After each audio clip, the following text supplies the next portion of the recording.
Hey, hi, hello. Welcome to Sunday. I just woke up. I never sleep in.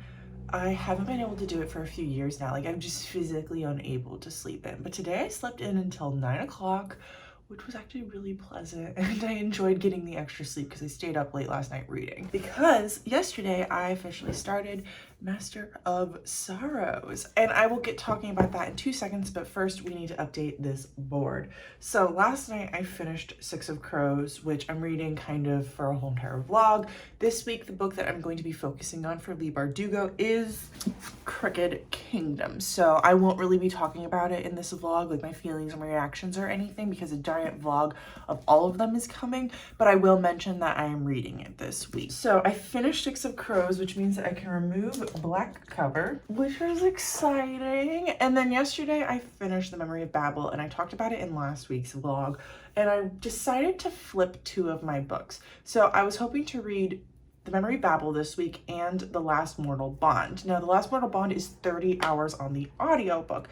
And just looking at all of the books that I still need to read this month, because I've kind of had a slow start to the month, I've been kind of slumpy the past 2 weeks, I just don't think I'm going to be able to finish it this month. I'm really hoping to still start it at the end of the month, but it's just, I'm not sure if I'll be able to finish it. So it kind of has a greenish cover. I'm going to swap it with Memory of Babel. The Memory of Babel was going to be green cover, and The Last Mortal Bond was going to be Contains Tea, but I removed Contains Letter T yesterday for Memory of Babel, and then I realized that in doing so, I get to flip this one. So I wanted to wait and do that with you all. I have started Master of Sorrows, like I said, which is this one, and I'm going to be starting Gemina on my walk this morning, which means if I can finish Gemina over the next 2 days, it's only a 12-hour audiobook, I get my first bingo, which is good because I bought some books this month. Let's see what this does. So this card says sequel. Oh, that's such a fun card. I'm in the market to get new cards and to like have some new prompts and stuff. And I'm just like, oh, it'd be really fun to have a little bit more variety now that I've seen like,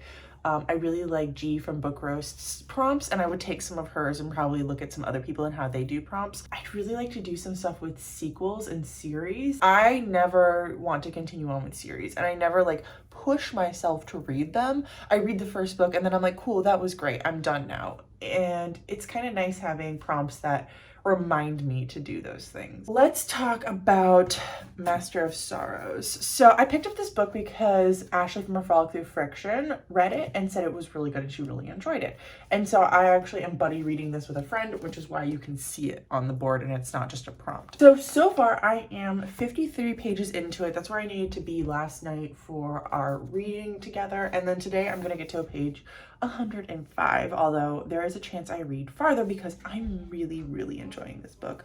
The writing is just really easy to get through, but also like not so easy that you kind of get bored with it, and I'm really enjoying the plot and the characters. Our main character reminds me a lot of like this stereotypical teenage boy who is going to be an adult fantasy novel. Like I've read a few books with this main protagonist before. I've met him before. He's not like something I haven't experienced in my life. So let me introduce you to what the plot of this book is so far. So we're following this guy, oh, I don't know how to say his name, Anev, A-N-N-E-V. We're following this guy, I'm gonna say Anev, and he goes to this magical school and he really struggles at performing magic. The thing is, in this land, magic is outlawed and considered harmful. So his school actually teaches them how to find magic, not necessarily how to use magic, how to identify magic, and then how to take magic away from people, mostly through the hunting of artifacts like wands, staffs,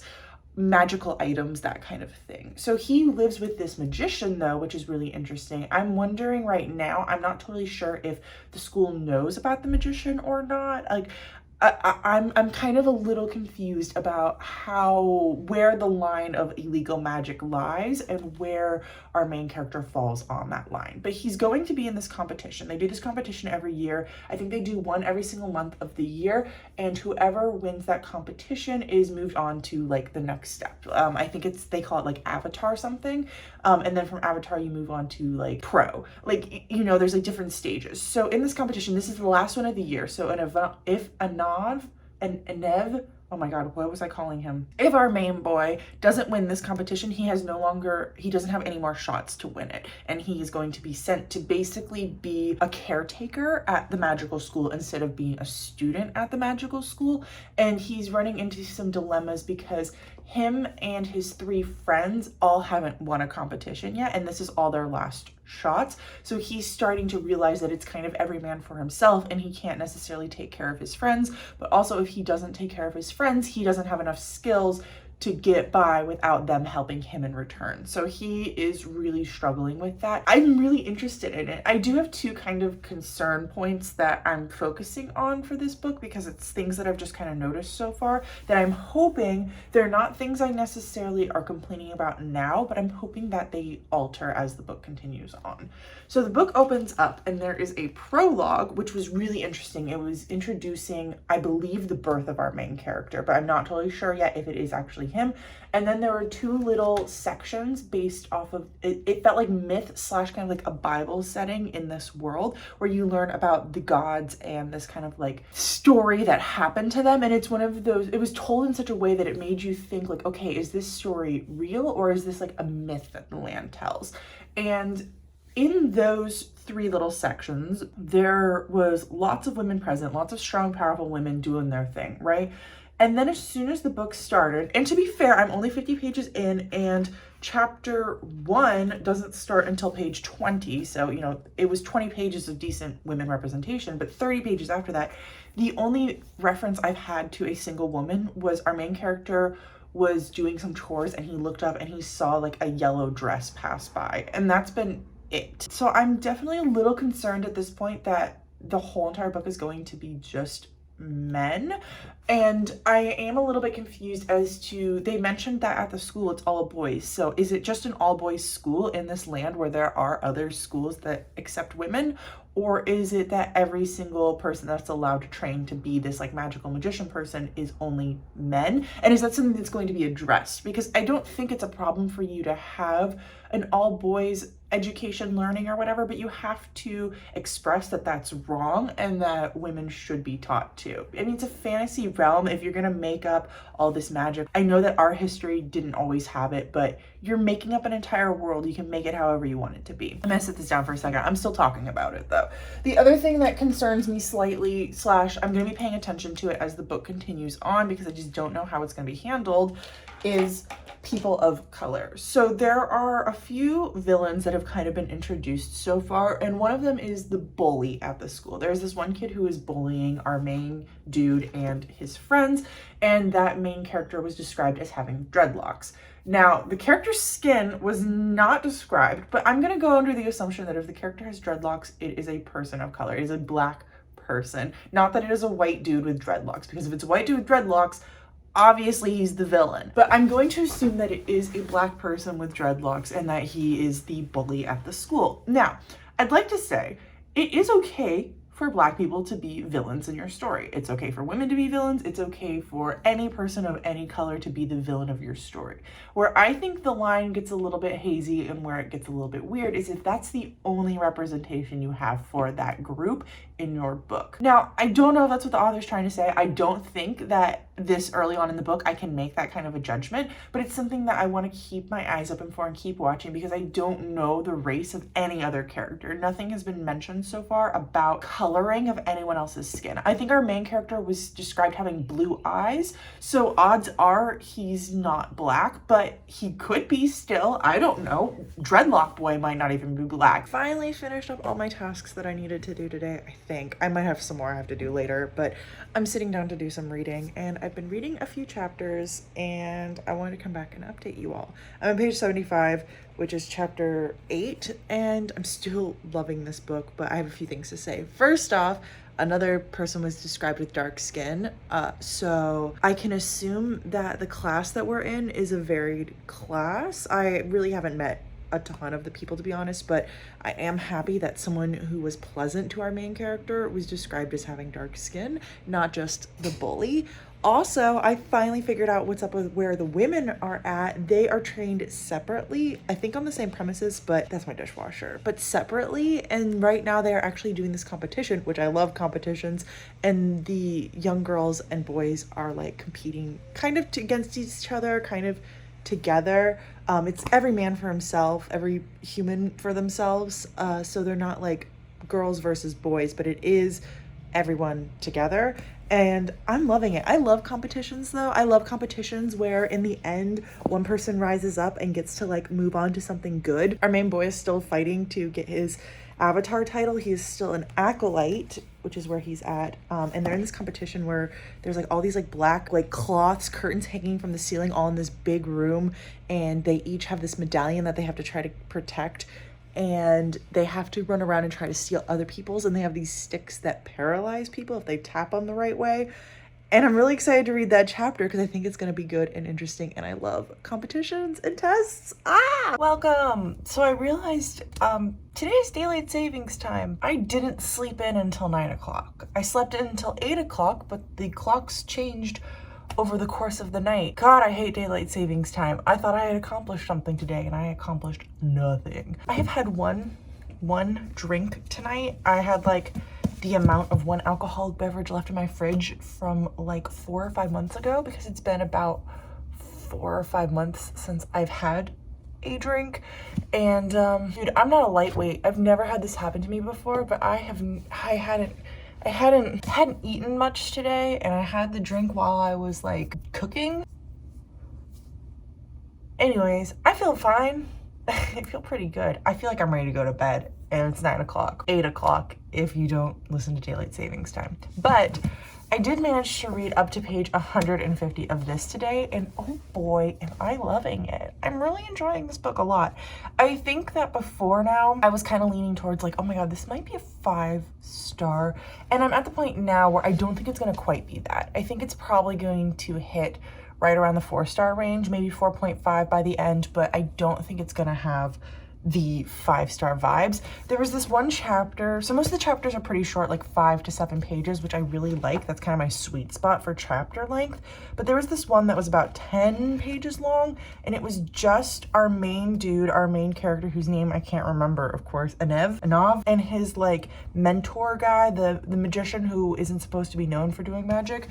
And they were just practicing sparring, and the whole entire chapter, which I think I said was like 10 pages, was just them talking about different weapons and such. And I really wasn't interested in that. I'm not a fan of war scenes, and I'm not a fan of battling scenes or fighting scenes or anything like that, which is funny because I read 90% fantasy, and yet I skim every single battle scene that I come across. So for them just to be like practicing and talking about like, oh, I fight better with the sword and the axe, or you, sir, fight with the staff. I was just like, cool, don't think it needed to be that long, which is why I'm kind of lowering it down to like a 4.5 estimation by the end of the book, because I'm thinking that if the author had that this early into the book, there's probably going to be later scenes that are going to be about war or battling or fighting. I need to read 7 more pages to be caught up to where I need to have read to tomorrow. So I think I'm going to finish that up tonight, and then if I'm still conscious enough, I'm going to pick up Crooked Kingdom, because I need to read this week as well. And I'm kind of nervous because I'd really like to read it physically,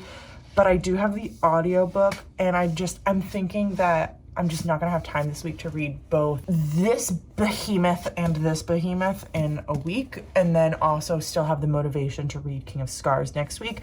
And that's kind of my issue, is it's like I might be able to get through both of these this week, but the motivation still needs to be there at the end of the week to also read King of Stars, which I don't have the audiobook for. So I can't just like read this physically and then decide at the end of the week, like, oh, I'd like to listen to King of Scars. I'm kind of nervous about the video that I'm doing for Friday. So for you all, it was last Friday. For me, it's this coming Friday. So I'm finally doing my first art video on my channel, and I'm just like nervous about it. In fact, I was supposed to film some stuff for it today, and I just kind of got overrun overwhelmed thinking about all the stuff I needed to do for it, and I just didn't do any of it. So I don't think it's gonna be quite as big as I wanted it to be. For my first one, I think I'm just gonna have to accept that it is what it is. Also in the middle of Gemini, which I didn't bring over here again, I think I'm like 15% through Gemini, so I'm gonna keep listening to that tomorrow. That's gonna be my audiobook.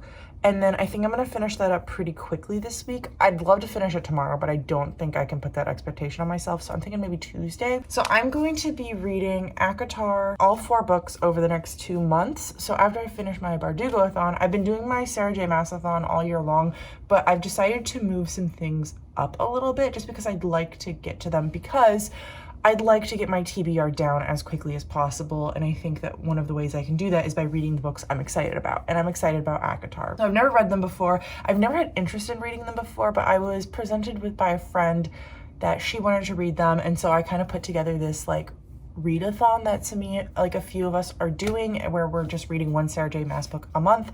And so that meant that I had to add 4 Sarah J. Maas books to my collection because they were the ones I hadn't read yet, and that's all of ACOTAR. I'm not gonna buy Crescent City. I just have this sneaking suspicion that I'm not gonna like Crescent City, so I'm not buying it. I'm gonna borrow that one from the library. What that means is I was supposed to read Airfire this month and Queen of Shadows next month, but in the month of April, I really want to get my TBR down to my owned but not read TBR down to less than 20 books. Right now, I think I'm sitting right at 31, so that means I need to do a lot of reading. So I'm speeding things up so that I can read multiple books of ACOTAR in 1 month.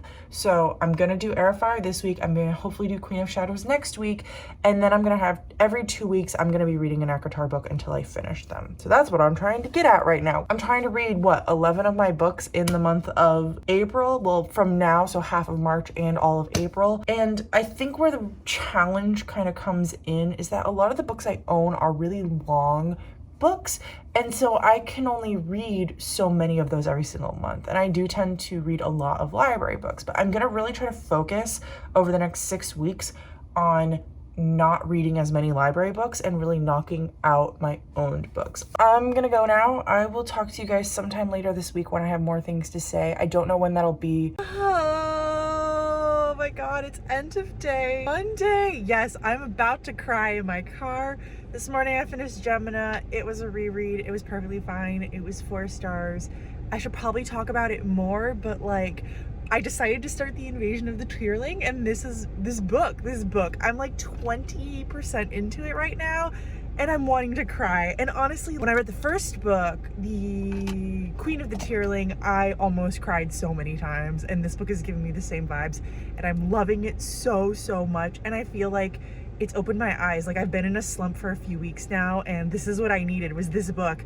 And I'm so excited to be like emotionally invested in my book again. Like, it's just so good. Like, I'm not disliking anything I'm reading, and I'm actually really invested in Master of Sorrows, but it's not to the same level that I am in this book. And it's just so good. And I'm gonna keep listening, and I'm probably going to cry. Hi. Oh, I can't do this. I was having music play in the background while I was talking to you, and that's a copyright issue. I was just sitting here reading for this evening. It's 8 o'clock, which means it's almost my bedtime, but I don't know that it's almost my bedtime because freaking daylight savings time is the worst. Anyway, I was just sitting here reading, and I realized I finished Gemina today, and I never took it off the board, so let's go do that. And the reason why I'm so excited about taking Gemina off the board is because it gives me my first bingo of the month.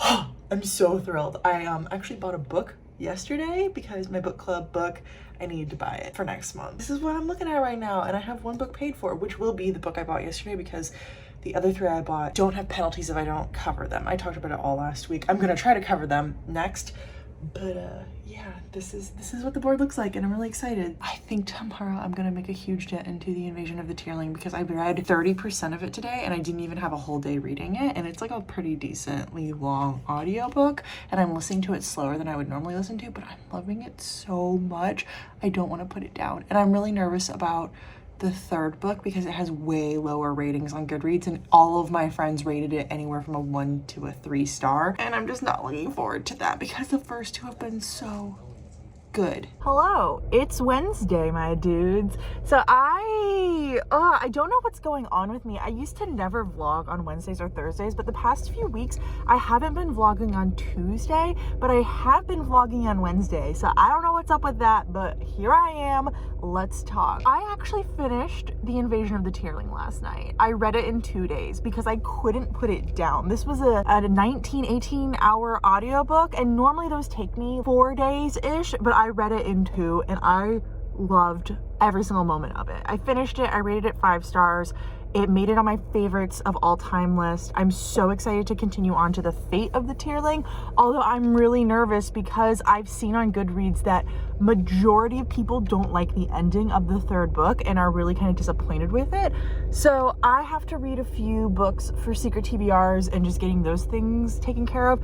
I am going to try to read the fate of the Tearling this month, but it is a pretty long book. We'll see. I'm going to try to get to it. Right now, I am reading Master of Sorrows and Crooked Kingdom. Crooked Kingdom I'll be talking about in another video. Master of Sorrows, I really don't have anything to say right now, but I will come and talk to you about that book more before this week is out because I'm 200 and something pages in, so I have thoughts to say, but I want to stop and talk about Invasion of the Tearling right now, so we'll focus on that another time. Freaking loved this book. This series is going to be one of my favorite series of all times.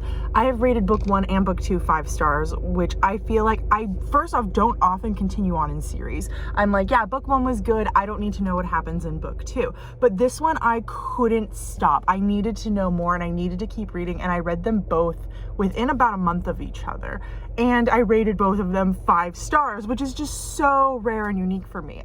There's a few series that I've done it for, but honestly most of the series that I rate book 1 and 2 5 stars are nostalgic reads, and so I keep the ratings high from when I was young and I loved the book. Whatever. So in book 1 we are following this young queen named Kelsey, and she has been taken away from her people to be raised in isolation until she's 19, and the book starts out right when she turns 19 and she's taken back to the palace to rule.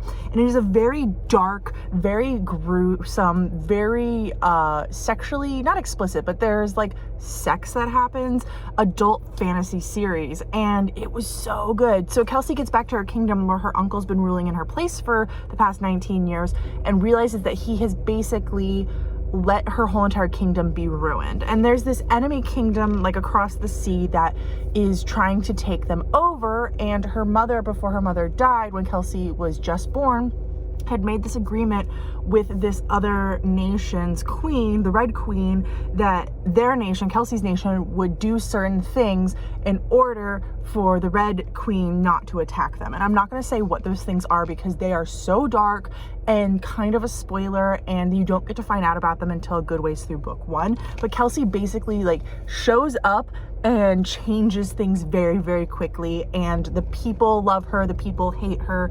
There's lots of mixed reviews on her, but book 2 takes place right at the end of book 1, and we're following more of Kelsey ruling, more of Kelsey kind of finding out about her magic and kind of her finding out about this dark side that she has and going down that hole and realizing that she isn't, you know, a good person, but that also doesn't mean that she's a bad person, and that just because good people do bad things doesn't necessarily make them evil. And we also find out a lot more about the Red Queen. And book 2, there's this history, this beautiful lush history that's been following us through book 1 and 2. And book 2, we actually get a second POV. So the book is multiple POVs, and the entire time, both of them, you get all these like side characters' perspectives. But book 2 introduced a new side character of someone from like their past. And so we get to see some people explore the history of how these countries started and how these countries like started to become enemies with each other, and how we got to the point that we're at, because these books do take place in our like distant future, but they have no technology or limited technology and very limited, it's like a high fantasy setting, but it takes place in the future. So it's a really interesting like connection concept, and I freaking love it. I want to like gush and talk about these books so much. I can't believe it took me this long to read them. They're so good. And I've actually, the publisher, and I can't think of who publishes it, gave me for free the arc of Beneath the Keep, which is the prequel to all 3 of the books. So I will be reading that honestly early next month. I'd love to read it this month, but with my Bardugo-a-thon, I just don't think that's going to happen. But I'm so thankful to them for sending it to me. Basically, I requested it, of course, on NetGalley, but they accepted, and I was like, dude, Dude, and it has really good reviews online, unlike book 3, so I'm hoping that I will love it. And I think the prequel is going to be following more of the Red Queen than it is Kelsey, so I'm psyched. I'm so psyched. Book 2 left off on this big cliffhanger where we're kind of like not sure what's going on. We're not sure what's going to happen to Kelsey. People are in danger. The whole entire nation is on danger. The whole entire nation is like on the brink of war. And I'm just like, oh boy, let's do it. And I don't like war books. I don't like reading about war. I don't like reading about battles. I think they're kind of boring, to be honest. But I think this one's going to do it in such a way that it's going to be really unique and I'm going to enjoy it myself. I cannot wait. I cannot wait. I'm so thrilled. Oh, by the way, I did end up using the Queen of the Tearling, or not the Queen of the Tearling, the Invasion of the Tearling for the Spot sequel. I was originally going to use it for favorite color on the cover, but I think there's another book coming later this month that I want to use for that. So I used this one for sequel on my board, and I'll have to show you what my board looks like later. I still only have one bingo, but I am very close to scratching off a few more. So yeah. Heyo, it's Friday. I had to take a few days off because my anxiety levels were getting through the roof. I don't want to trigger anyone, but I also don't want to hide the fact that I've had a really anxious few days. So I won't be going into any details about anything, but I had something happen to me yesterday that was a really, really big trigger for me. Just as I was getting over it, something else happened that normally wouldn't be so bad, but after like coming down from that crazy of a panic attack, turned into a really bad thing. I basically haven't done any reading in the past 48 hours. Right now I am actually like calming down, about to go to bed Friday night, enjoying myself, but I am listening to Master of Sorrows. I picked up the audiobook because of my anxiety, I'm having a hard time reading anything physically.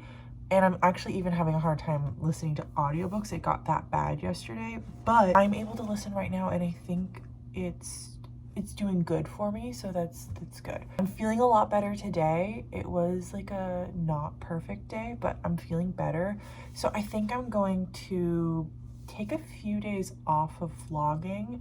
And so next week's vlog, I might start like midweek instead of starting on like Sunday or Monday. That doesn't affect anything here. I came because I wanted to talk about Master of Sorrows. So this is where I'm at right now. In the book, I'm at chapter 45, page 340. I was supposed to be at chapter 49, page 375 by the end of tonight, but it's not that big of a deal because I'm buddy reading it with one person, and I just informed her that I needed till tomorrow to finish today and tomorrow's section, so it's chill. I'm really enjoying this book though. It's really good. It's definitely not what I thought it was going to be completely honest, but it's good. It's a lot slower than I prefer my books to, but there are also some like really good, really high intense moments. So we're following our main character, Anev, and he wants to become an avatar at this school, and avatars train so that one day they can be masters, and masters are sent off to hunt down magical artifacts. And there's all this like myth and legend about how magic is now outlawed, and I'm not 100% sure actually on all of the rules of magic and everything and why it's hunted and all that stuff. I think I'm supposed to still be learning about it though. For him to become an avatar, he has to pass this test, and they do these tests once a month. The girls and the boys are tested separately, but one person every test gets moved on. And at the end of the year, so you have like 12 months to try to pass the test. At the end of the year, if you don't pass in your year, you become a steward, which is basically like a slave. You clean and you cook and you take care of the masters and the avatars so that they can go off and hunt the artifacts, right? And if you become a steward, you're not allowed to marry. You're not allowed to basically make any decisions for yourself. You're basically a slave. Anev doesn't want to be a steward. He actually has a friend who wants to be a steward, but he doesn't want to be a steward. He wants to be an avatar. And there's one test left. And the book opens up with them preparing for the test, and then them having the test, and then some other shit happening. I'm not going to tell you how Anev does, but he at this point has not passed any of the tests, so he needs to pass this test. But basically what I was gonna say is the book has like really fun, exciting moments, and then like in between those moments, it's just kind of slow. And I wouldn't necessarily say boring, but it's like not a lot is happening besides world building and trying to develop the past in this world so that I can understand what's going on and why our main character is so important and why he's important like beyond the school setting and why he's going to make a difference in this world. Well, I'm not going to spoil anything, but we had basically where we had this like practice test, which was so interesting. And then there was about 50 pages of our main dude talking with his mentor. And then we had the real test. And then we had about 50 pages of him talking to a different mentor. And then he had this other test that he had to do. And now I'm past that and I'm getting about 50 pages of him talking to another mentor. And I'm like, yeah, it's interesting because you're building the world and I'm learning about these really cool like myths and legends that are supposedly real. That's interesting and all, but I'm at the point where I'm like, okay, I'm on page 350 and 150 of those pages to 200 of those pages have been discussing. I don't dislike the book. I'm probably gonna rate it 4 stars. I mean, I still have a good chunk to get through, to be honest. What is it, like 200 pages left? Yeah, I still have 200 pages left, so like that's a lot more to still make a decision on, but I'm enjoying it. I like the book. I would pick up the sequel at this point. I'd recommend it to people, but I think that it's not like the greatest thing ever. I think there are some areas that could be improved upon, which is fine. So I'm gonna set that down. I feel like my energy's off in this clip, so I do apologize. I'm definitely slower right now talking to you all. I'm definitely like not as chaotic as I normally am. You're just gonna have to understand that like this is kind of what I'm going through right now, and that's okay. And if you're going through something, I hope that you get through it and that you're okay and that you're doing well. And if you're not going through something, I'm really happy for you. I hope to be there soon. Okay, I'm funky. I can feel that the energy's weird. I'm gonna stop filming myself because this is going to already be hard enough to edit with me being this odd. And honestly, there's probably a lot that I'm gonna edit out of this clip because I think it's gonna make me anxious just to watch it back. Thank you for watching. I really appreciate each and every one of you. I really do. You're awesome for sticking around and watching these videos and sticking with me. I'm going to go now. How the hell does my outro go? I don't remember how my outro goes, but until next time, I will talk to you all in the comments. Bye.